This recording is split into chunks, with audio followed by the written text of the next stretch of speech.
8 мамыр Астанәлі Әшімовке 85 жас толуына орай қазақ өнерінің саңлағы атты портрет кешіне қош келдіңіздер.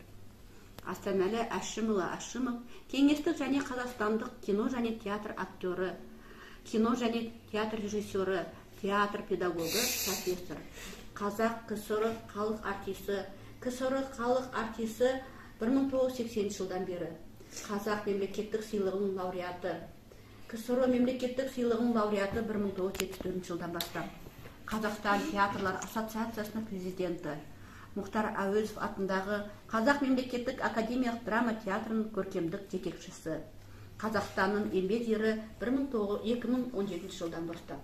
Қатал соғыс жылдары өткен балық шағы туралы Астанәлі атамыз былай деп еске алады екен.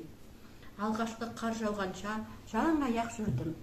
Бір күні сабақ кезінде қалың қар жауған еді. Барлық сыныптастарымды ата-аналары үйлеріне алып кетті. Ал мен суық саз мектепте жалғыз қалдым дейді. Ол кезде 9 жаста едім.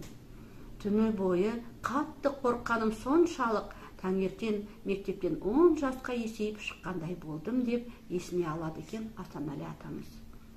Астанәлі Әшімұлы 1937 жылы 8 мамырда Жамбыл облысы Сарысу ауданы Жылайма дүниеге келген.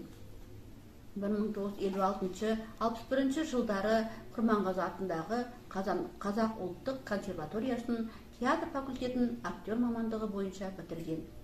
1961 жылдан Қазақфильм киностудиясына актерлік штатқа қабылданды. Ал 1964 жылдан бастап Мұхтар Әуезов атындағы Қазақ мемлекеттік академиялық драма театрының актерлік құрмында.